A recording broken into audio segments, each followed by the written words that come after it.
Hello everyone, welcome to this news on Equinoxe television, live from our headquarters in Cameroon's economic capital, Douala.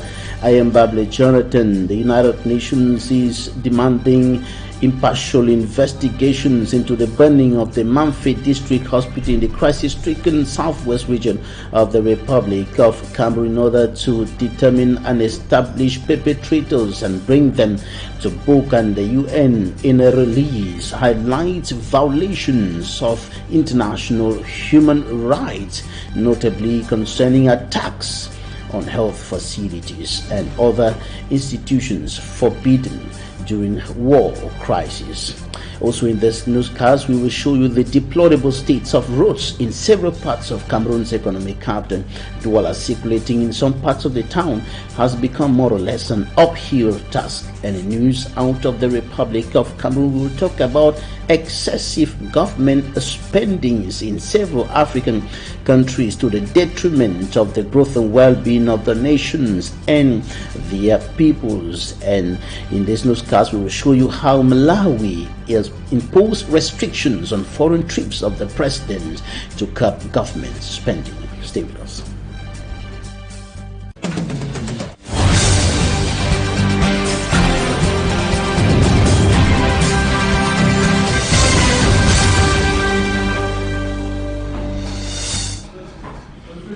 The United Nations wants impartial investigations into the burning of the Mamfe District Hospital in the crisis-stricken southwest region of the Republic of Cameroon, and this is intended to bring to book those who are identified or will be identified as perpetrators of the arson attack on the Mamfe District Hospital. In a release, the UN highlights violations of human rights, international human rights, notably when it concerns attacks on health facilities. Details in this report by Fomi Armstrong Santa. Call of the United Nations was made by its humanitarian coordinator in Cameroon. In a June 10, 2022 release, the United Nations ordered an investigation to track and bring to book perpetrators of the Mamfe District Hospital fire incident. In the release, the United Nations stressed that the burning of the hospital has left close to 100,000 people in need, with reference to the over 85,000 inhabitants of the Mamfe Health District. The United Nations is worried that the destruction of the facility will deprive people of urgently needed health care and further weaken the local health system. The United Nations recalls that the attack is the fifth against health care since January 2022 and one of the uncountable numbers since the start of the armed conflict rocking the English-speaking northwest and southwest regions of Cameroon.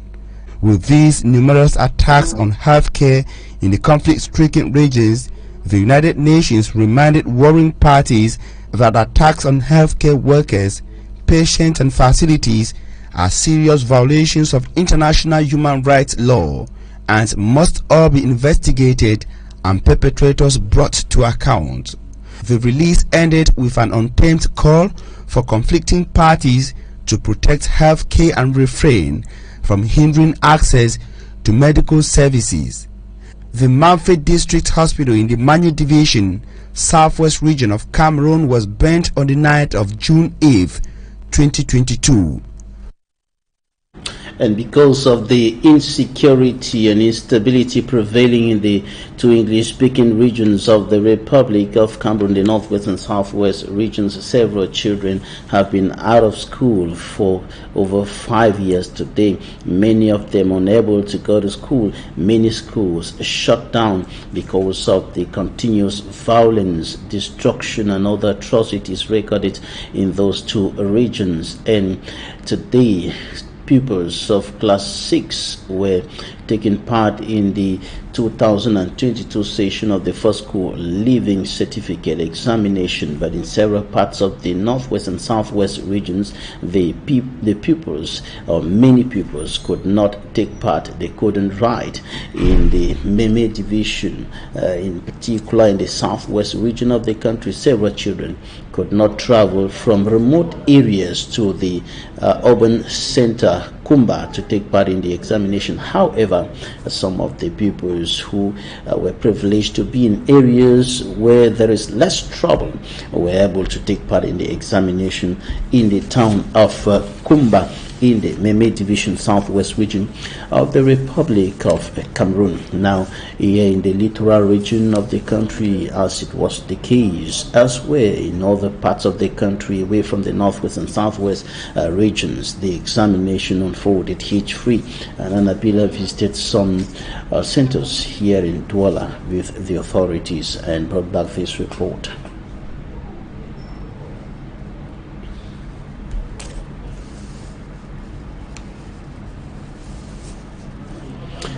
Anabila with details of the unfolding of the first school leaving certificate examination here in Cameroon's economic capital in the different centers where she visited with the education authorities. Everything unfolded hitch-free, and of course the pupils answered present and took part in the examination.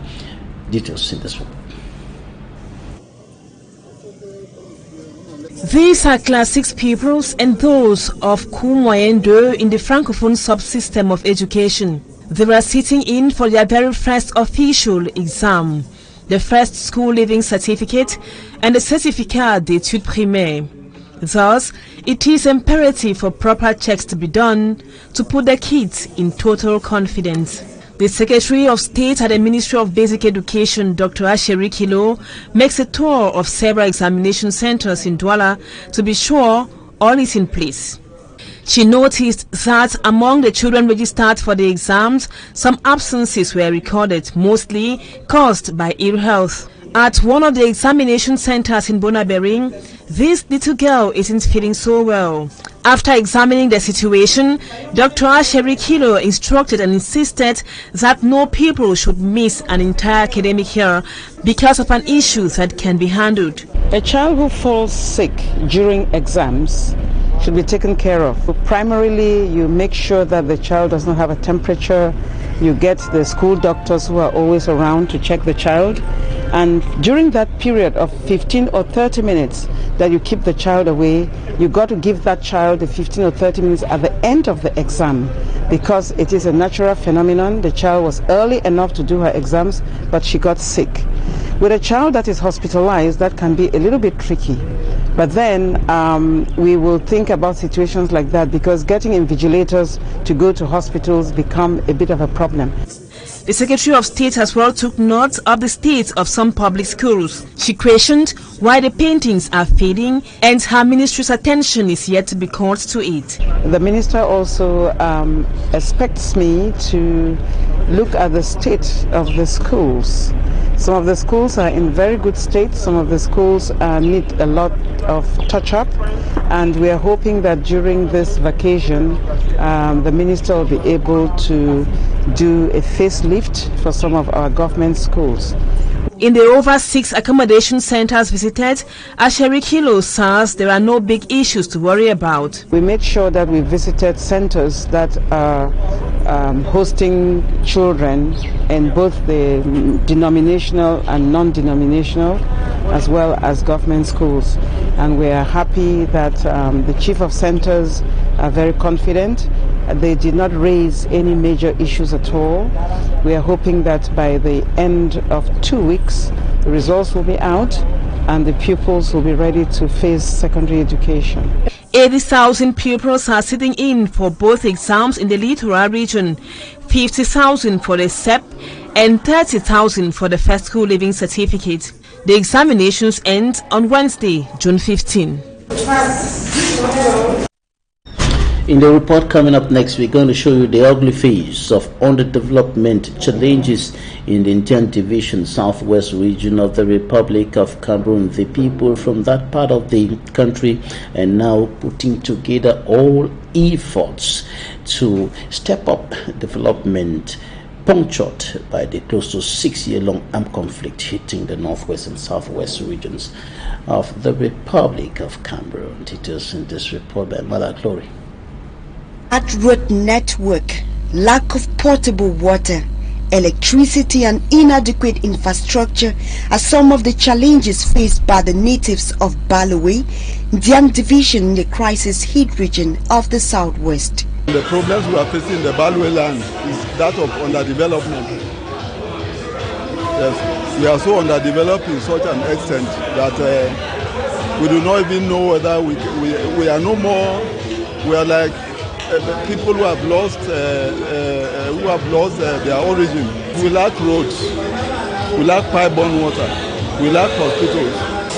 When you go to our land, you realize that there are so many mineral resources that have not been exploited.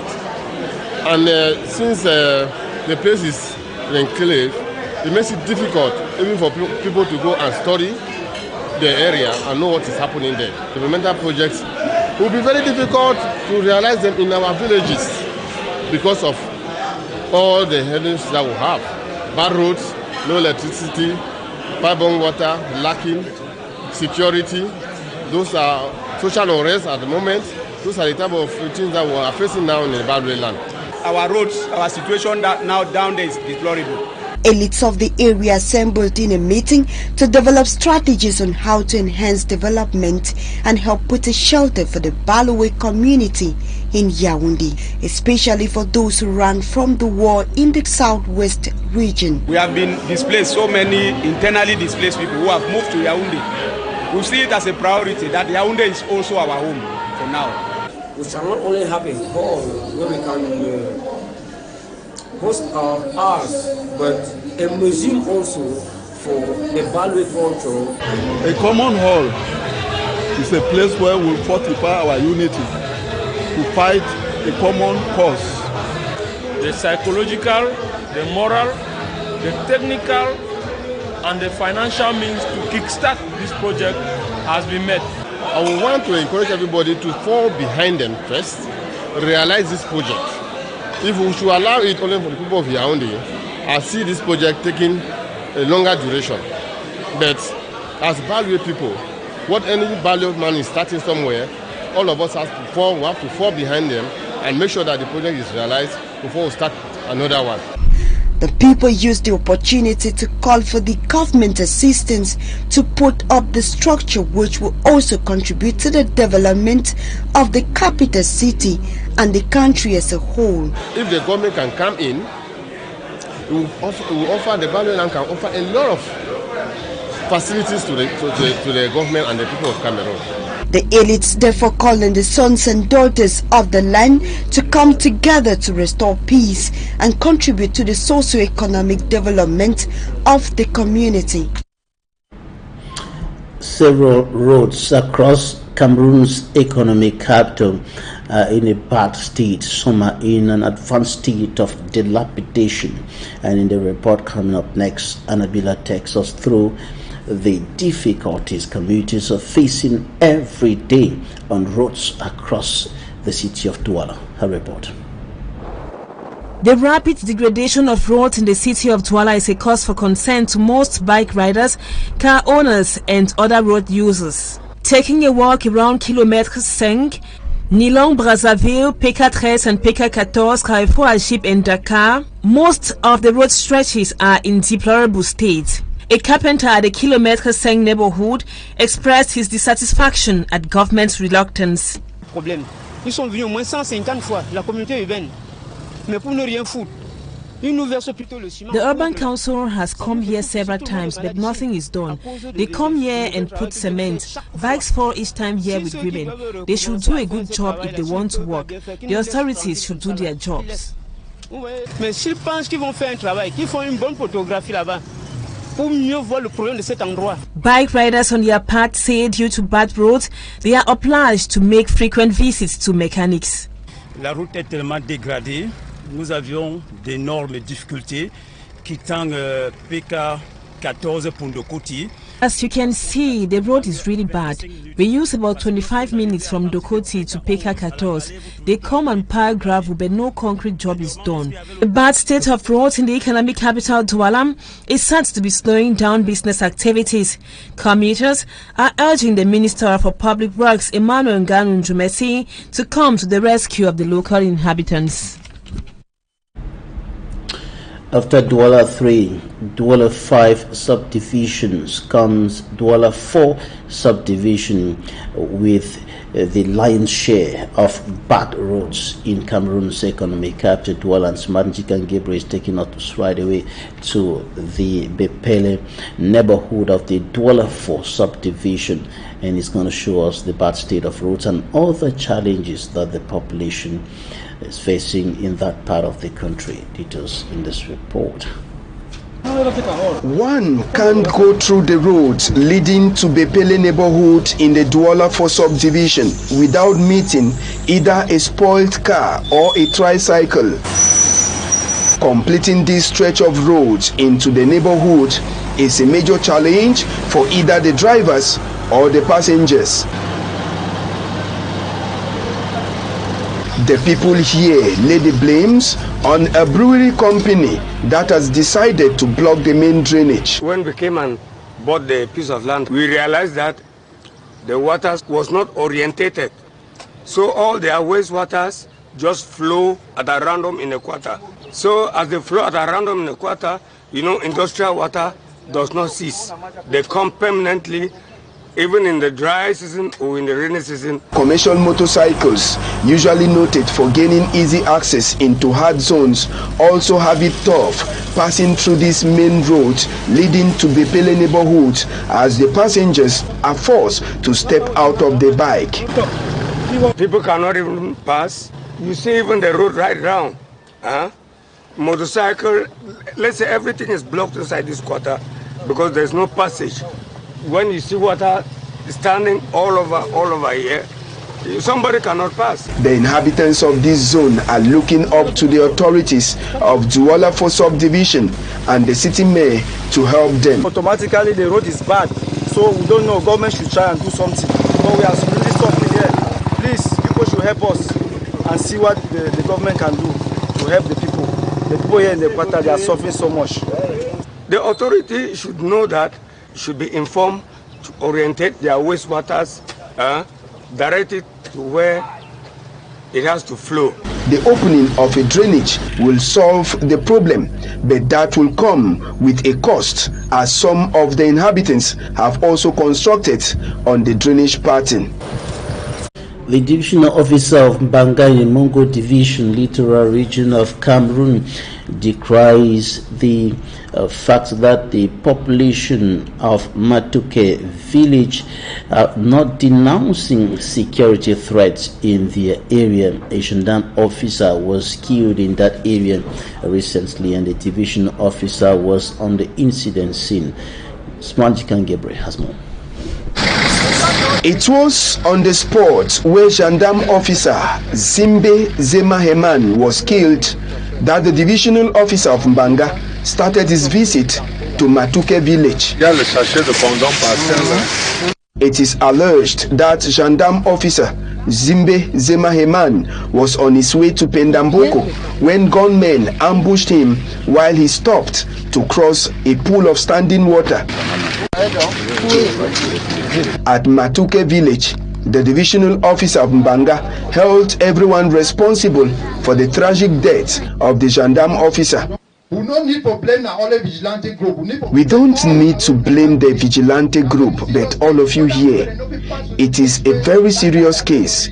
Those guys couldn't have come into this village without even the bike riders noticing them, because they must have surely carried them.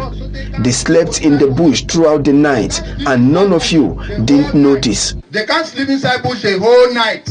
Una no be tell me say people dem fit come up for some place where no farmer never see them. The divisional officer also had a word for the chiefs of the locality. One say made a different chief there. All of the chiefs should be aware that security issues are collective, not a one-person affair. I have told you that an officer doesn't know who is a native and who is a stranger, so you the chiefs are supposed to help. But if you don't want to do it, it implies you don't need them around. Before leaving Matuke village, after the sensitization tour, the divisional officer left this message. We don't condemn Say may not repeat itself. We are here to condemn what happened, and it shouldn't repeat itself again. Military is here to help, and you have to collaborate with them. That is the reason I have told the different chiefs here to relay any information to help on the investigation. Pass to them for church, they get for tell the population, they need to collaborate with the military, we they for assure their security. The corpse of gendarme officer Zimbe Zema Heman is at the mortuary of the military hospital in Douala, pending funeral arrangements. Persons with albinism say they have been rejected by their families, by the society, and even the authorities of the country. And they were speaking in Abuja on the occasion of the 2022 World Albinism Awareness Day, and they are calling for equal rights. They are urging all to respect their rights despite their skin color. Details with Derry Jadam. They say the society still find it very difficult to embrace their kind. Persons with albinism, we have been stigmatized from our family members and the society at large. The only difference between us is our skin color, but we are all one. My message out there is zero stigmatization. We pray the voices are actually heard. And civil society organizations on their part are not also relenting. Practically, we have been doing a lot of sensitization. For instance, celebrating the 2022 edition of Albinism Awareness Day, Ebenye Nicole Whitney of Born to Dazzle Foundation brought persons with albinism together in Limbe to intensify the campaign against stigmatization. We are here together to join our voice to say no to discrimination, no to stigmatization. We began this journey in 2020 and we are two. And that is why we have come together today to say that we have a common voice. Since our challenges are similar. Ms. Nwoho Molindo, a guidance counselor, explained why she delivered her discourse on self-awareness and self-esteem. Being aware of who you are makes you beautiful both out and within. And so telling them who they are today, their self-esteem, not to be limited by their skin color, to be aware of how beautiful they are, the joy and the light they bring into the society. I think it's just amazing that we appreciate them and let them know that their presence around us brings a lot of light and we are all dazzled. The young activists, while advocating for equal rights, also took time to talk to persons with albinism on the myth about diet. So many of them grew up in the past knowing that eating certain foods by person with albinism is a cause for skin damage. But now we are here, they see us coming, telling them that no, it's the sun. And also the need for them to belong. We have even persons with albinism amongst us who are still reluctant in accepting that change. The 2022 edition of Albinism Awareness Day was celebrated under the theme, United in Making Our Voice Heard. Cameroon's head of state, Paul Biya, received an audience today at the Unity Palace in the nation's political capital, Yaoundé.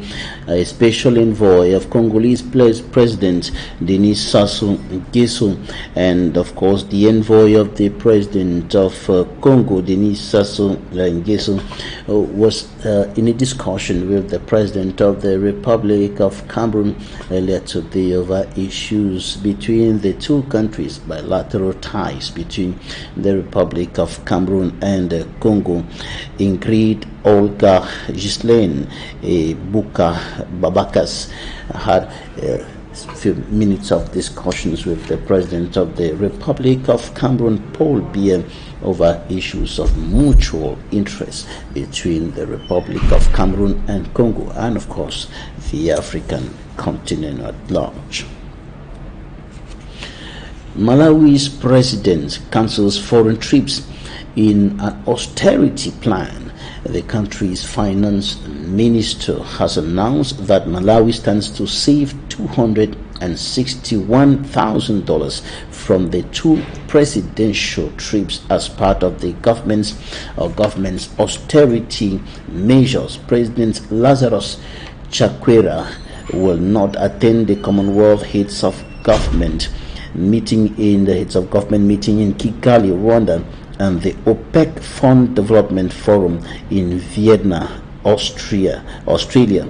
Both gatherings are scheduled for June 2022. He will instead be represented by ministers. Finance Minister Sustain Gwengwe told journalists that the government has not banned foreign trips for the President of the Republic, but restricted them to only essential trips. And this comes as a response to stiff criticisms on the governments of several African countries over excessive spendings to the detriment of the growth and well-being of the nations and the peoples.